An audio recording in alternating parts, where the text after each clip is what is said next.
9:05 de la mañana, bienvenidos a Enfoque de los Sábados. Está saliendo el sol en la capital, así que puede ser auspicioso. Aunque hemos sentido un frío que nuestra invitada nos decía, está bien que haya frío, porque eso significa que el anticiclón está funcionando, tiene fuerza y eso podría evitar que el impacto del fenómeno del Niño sea tan grave como se ha anticipado. Vamos a iniciar el programa con la ministra de Vivienda, Jania Pérez de Cuéllar, es nuestra invitada principal el día de hoy, para hablar de un tema que de alguna manera los medios hemos ido dejando de lado porque nos ha ocupado mucho el tema de la seguridad. Toda la semana hemos hablado del estado de emergencia, del presupuesto de la policía, más adelante también lo abordaremos aquí en el programa, pero sin duda cuando el gobierno le pide al Congreso facultades para legislar, no lo hace únicamente en materia de seguridad ciudadana. Hay otro ángulo que es muy importante. ¿Qué estamos haciendo frente a este fenómeno climático? ¿Qué estamos haciendo con el impacto que ya se siente? Bienvenida, ministra. Muchísimas gracias por estar con nosotros el día de hoy. Muy buenos días, Mávila. Gracias por esta oportunidad y saludar también a todos los radioyentes. No, al contrario, muchísimas gracias a usted por acompañarnos. El jueves 21 de septiembre, el gobernador regional de Puno recibió por primera vez a un ministro del gobierno. Fue usted esa ministra. ¿Cuál es la situación en Puno? Si la podría describir a la fecha. Bueno, efectivamente hubo ese recibimiento en el marco de una mesa de destrave. Es la quinta mesa de destrave y aceleración de proyectos que estamos llevando a cabo en Puno. Eso ha sucedido en otras regiones también, donde los gobernadores lideraban y convocaban a todos los alcaldes provinciales y distritales. Y lo que sucedió fue lo que ustedes han podido ver. Yo creo que en un voto de confianza mutua, el gobernador de Puno abrió ese espacio para que desde el Ministerio de Vivienda podamos trabajar de manera directa entre nuestros funcionarios y nuestros programas y los alcaldes y sus equipos técnicos.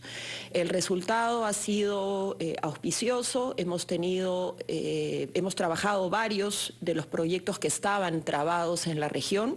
Y esto, como te digo, es la quinta mesa, entonces hemos venido trabajando provincia por provincia y lo que hemos convenido con el gobernador es tener una siguiente reunión para poder acotar algunos y trabajar algunos proyectos emblemáticos que son de interés también a nivel región. Por ejemplo, dentro de esos proyectos emblemáticos, ¿cuáles mencionaría como los más importantes?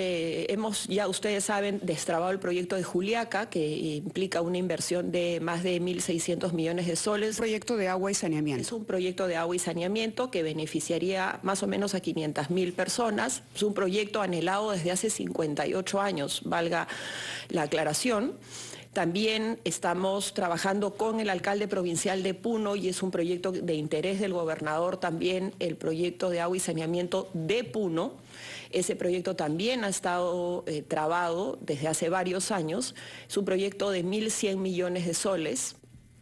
También era de interés del gobernador entender y dimensionar la acción que había tomado el ministerio con respecto de dar por concluido el contrato con OPETI, que tenía que ver con la PETAR.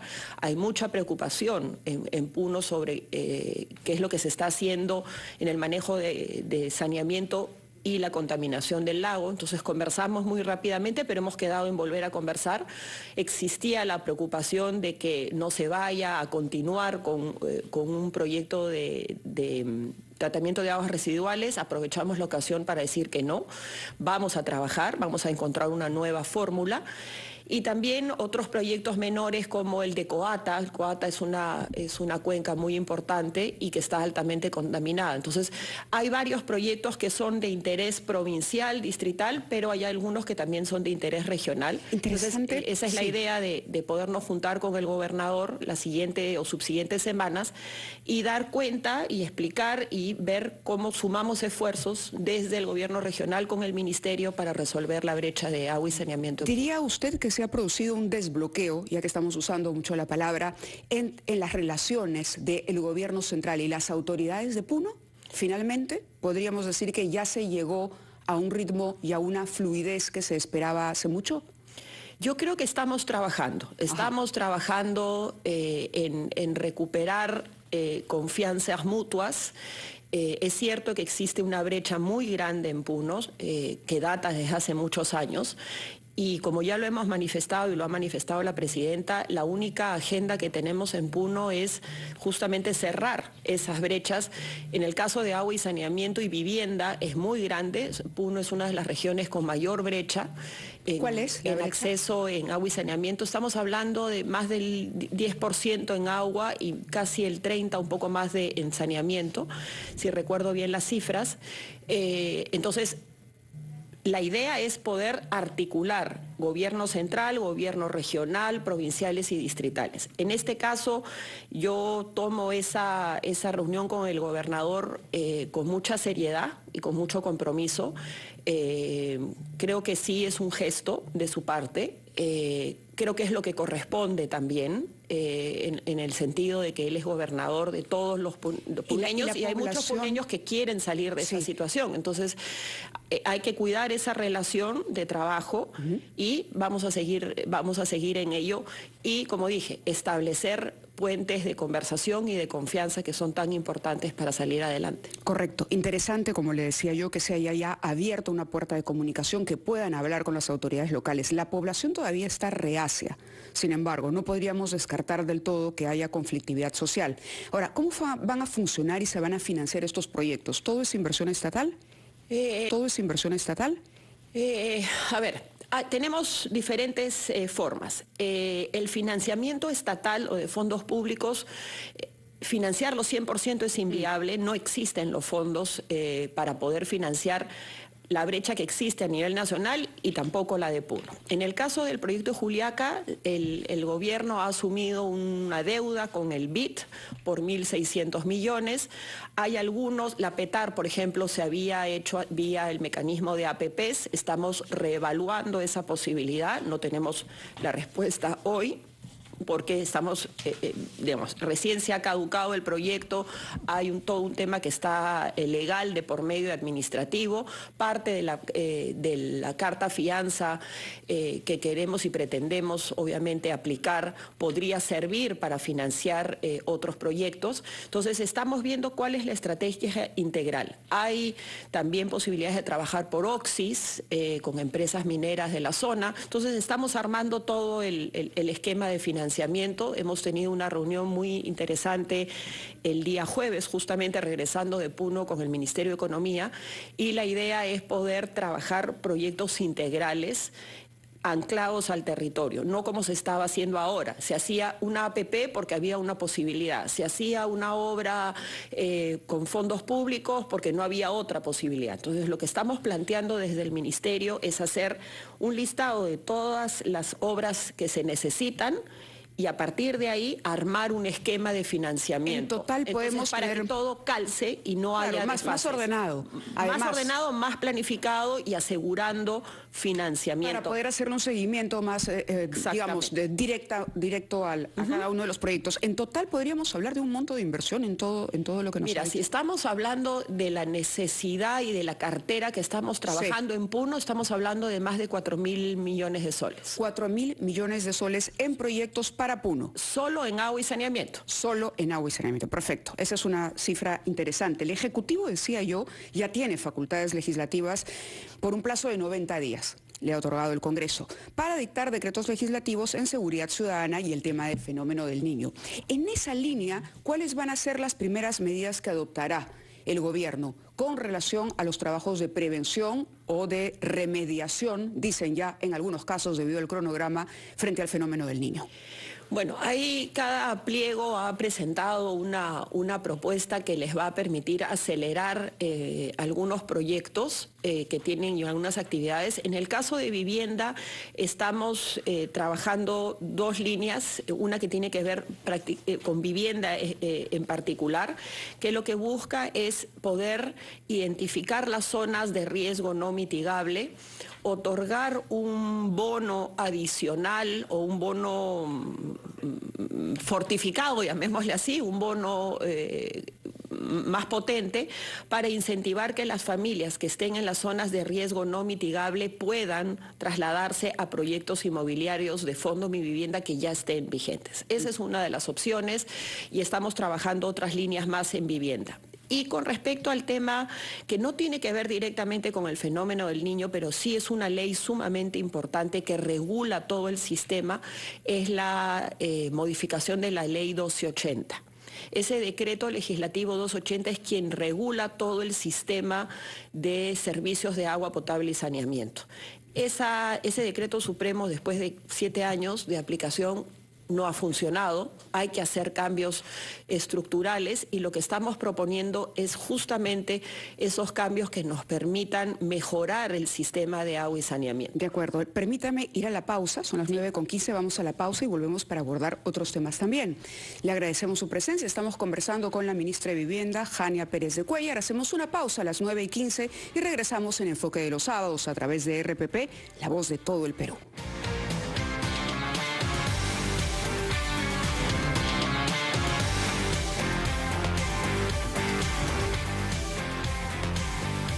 Son las 9:20, continuamos conversando con la ministra de Vivienda, Jania Pérez de Cuéllar, y vamos a abordar otro tema que tiene que ver con su sector, y es una polémica entre el ministerio y algunos municipios que han salido a responder a raíz de la publicación de un reglamento de la vivienda de interés social que busca promover estas viviendas o proyectos en algunos distritos con un incentivo, ¿no? Un incentivo monetario. Finalmente, los alcaldes han dicho que esta es una atribución que no puede asumir el ministerio, que ellos son los únicos que otorgan reglamentos y que no pueden hacer variaciones de zonificación desde el Ministerio de Vivienda. ¿Cómo le responde a estos alcaldes? Yo diría que hay una confusión. Hay una confusión y hay un malentendido. Se acusa de injerencia al ministerio, sí, y que no estamos respetando la sentencia del Tribunal Constitucional, lo cual es totalmente falso. Justamente este reglamento deroga el reglamento anterior, que es lo que pide el Tribunal Constitucional. La competencia de las zonificaciones sigue siendo exclusivamente de los municipios. Lo que nosotros estamos haciendo son 3 cosas. Es reglamentar el uso de la vivienda social. ¿En qué sentido? Es decir, hay municipios que sí desean construir vivienda social. Y la única manera es hacerlo por la densificación, es decir, que haya construcción hacia arriba. Porque no hay espacio para hacerlo, digamos, en horizontal. Pero ¿quién al final decide dar el permiso? Por ejemplo, un edificio de 5 pisos. Este proyecto, o el decreto, mejor dicho, el decreto supremo número 006, propondría un incentivo para que no sean edificios de 5 pisos, sino suban, como usted dice, crezcan hacia arriba con la posibilidad de ofrecer vivienda social. Pero los alcaldes dicen que eso es cambiar la zonificación. A ver, eso además es optativo, no es obligatorio. Hay municipios que pueden hacerlo y hay municipios que no quieren hacerlo. Y eso es una prerrogativa del propio municipio. Pero hay un incentivo de dinero, en este caso se otorga un 2.5% por la ampliación de ese proyecto, ¿no? Si hay ese incentivo, no es un poco... A ver, los municipios van a ir detrás, sobre todo los que no tienen presupuesto, pero a la larga puede que los vecinos no estén muy de acuerdo porque van a sentir que finalmente los aforos se van a reducir. Lo que pasa que, por eso yo decía que es optativo. Nosotros tenemos municipios, sobre todo los más pujantes, que sí necesitan y que sí quieren esto. Entonces no podemos hacer una ley ni un decreto, digamos, ni un reglamento con nombre propio. Entonces lo dejamos abierto y para aquellos que quieren, digamos, promover la densificación, lo pueden hacer con nuevas reglas de juego y los que no lo quieren hacer están en su libre capacidad de no hacerlo. Entonces, y lo otro que estamos poniendo es algunos candados que no existían para que no hayan filtraciones. Es decir, se va a controlar y se va a regular para aquellos promotores inmobiliarios que antes decían que hacían vivienda social cuando en el fondo no la hacían, para que hoy se registre. Se ha creado un registro nacional de vivienda social para que ahí se pueda ver quiénes son esos promotores que sí están haciendo vivienda social y no, y dónde se está haciendo. Entonces, yo creo que hay una confusión de lo que ha sucedido. Nosotros vamos a abrir mesas de conversación con los diferentes alcaldes. Ya hemos tenido algunas con algunos municipios y vamos a seguir trabajando en esa línea. No estamos incumpliendo una disposición del Tribunal Constitucional de ninguna manera, ni al contrario. funciones de los alcaldes. De ninguna manera. Lo que estamos haciendo es ordenando el procedimiento para que se puedan beneficiar aquellos distritos, sobre todo los más pujantes en la periferia de la Lima consolidada, que sí quieren y que sí necesitan, y aquellos que no hay ningún problema, no están obligados a hacerlo, justamente en respeto de su prerrogativa de ellos decidir la zonificación, la densificación y otorgar los permisos. Quienes otorgan los permisos son los municipios, no somos nosotros. De acuerdo, entonces esa polémica debería estar zanjada en los próximos días. Sí. Se va a conversar con los municipios. ¿Cómo analiza la relación actual entre el gobierno y el Congreso?